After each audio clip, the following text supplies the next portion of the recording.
Di video sebelumnya tentang istri-istri Henry ke-8, kita telah sampai kepada istri ketiga, Jane Seymour. Bagaimana Henry ke-8 sangat berduka atas kematian istri kesayangannya. Tidak seperti biasanya, 3 tahun berlalu, Henry ke-8 masih larut dalam kesedihan dan menutup hatinya untuk wanita lain. Hingga para penasehatnya mulai memberi saran agar dia segera mencari istri baru demi kelangsungan dinasti Tudor dan aliansi politik kerajaan. Dalam upaya mencari istri baru, Henry menerima tawaran perjodohan politik dari berbagai negara Eropa. Salah satu tawaran yang diterimanya adalah tawaran untuk menikahi Anne of Cleves, seorang putri Jerman. Perjodohan ini memiliki tujuan politik untuk memperkuat aliansi Inggris dengan Cleves, sebuah wilayah di Jerman, dan Prusia dalam menghadapi ancaman dari Prancis dan Kekaisaran Romawi Suci. Menurut Henry ke-8, Anne adalah pasangan yang tepat untuknya. Anne lahir pada tahun 1515, pada tanggal 22 September atau lebih mungkin tanggal 28 Juni. Ia dilahirkan di Dusseldorf, putri kedua John III dari Wangsa Lamarck, dan istrinya Maria, adipati wanita Uliburg. Tidak menunggu lama, seniman Hans Holbein de Jonger dikirim ke Duren untuk melukis potret Anne dan adik perempuannya, Amalia, yang masing-masing dianggap Henry sebagai istri keempatnya. Henry menuntut artisnya seakurat mungkin, bukan untuk menyanjung para suster. Henry juga mengirim agen pribadi untuk mengamati calon istrinya. Dari beberapa upaya itu, Henry ke-8 menerima deskripsi positif tentang Anne of Cleves dari para agen dan dia juga menerima potret Anne yang sangat memukau. Anne digambarkan oleh Menteri Utama Henry ke-8, Thomas Cromwell, sebagai sosok yang tinggi dan langsing, dengan kecantikan lumayan dan wajah yang sangat yakin dan tegas.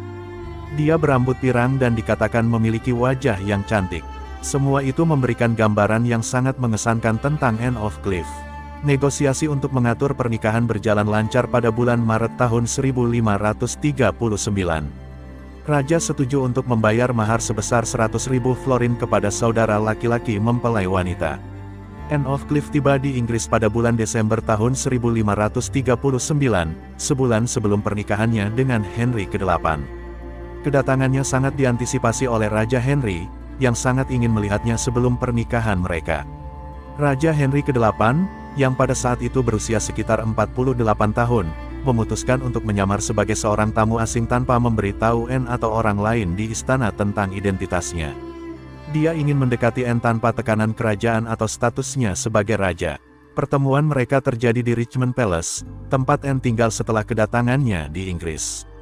Anne tidak tahu bahwa tamu asing yang diundang adalah calon suaminya yang sebenarnya. Tapi sayangnya, ketika Henry menyamar dan bertemu langsung dengan Anne, dia merasa sangat kecewa dengan penampilannya. Henry merasa bahwa Anne tidak sesuai dengan deskripsi yang dia terima dan gambaran yang dibuat oleh pelukisnya, Hans Holbein de Jonger. Dia menggambarkan Anne sebagai tidak menarik secara fisik dan merasa sangat kecewa dengan penampilannya yang berbeda dari ekspektasinya.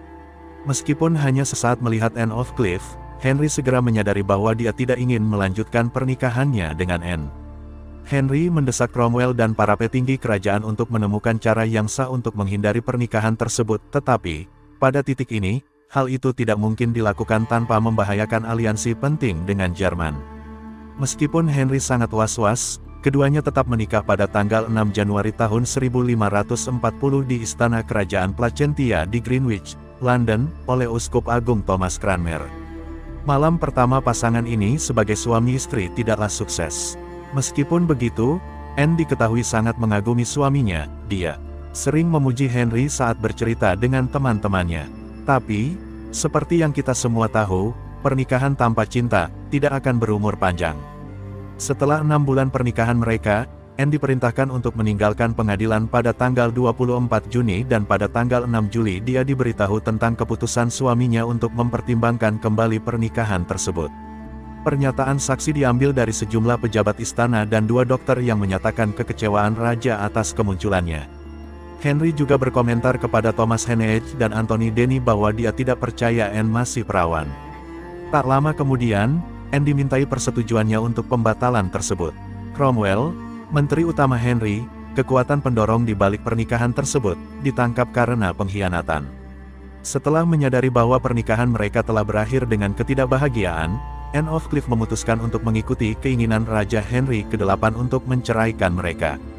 Ini merupakan tindakan yang bijaksana karena dia sadar bahwa dia tidak akan bisa memenangkan hati Henry yang sangat kecewa dengan penampilannya. Perceraian mereka diatur dalam suasana yang relatif damai, meskipun pada saat itu, perceraian dalam gereja Katolik masih dianggap sebagai hal yang kontroversial. Anne menerima kompensasi yang sangat besar sebagai bagian dari perjanjian perceraian mereka. Ini termasuk properti yang substansial dan pendapatan yang akan memberinya kenyamanan finansial yang besar. Setelah perceraian, Anne of Cleves tetap diakui dengan baik di Inggris. Henry ke-8 memberinya status yang tinggi sebagai saudari yang paling disayangi. Meskipun dia tidak lagi menjadi istri raja, Anne tetap tinggal di Inggris dan menjadi bagian dari keluarga kerajaan. Dia dihormati sebagai sahabat dekat dan teman baik Raja Henry ke-8. Statusnya yang tinggi memberinya perlindungan dari bahaya yang mungkin dihadapinya jika dia dipandang sebagai musuh atau ancaman terhadap kerajaan. Anne of Cleves adalah satu-satunya istri Raja Henry ke-8 yang selamat dari pernikahannya dengannya. Setelah kematian Henry pada tahun 1547, Anne tetap tinggal di Inggris dan hidup dengan damai.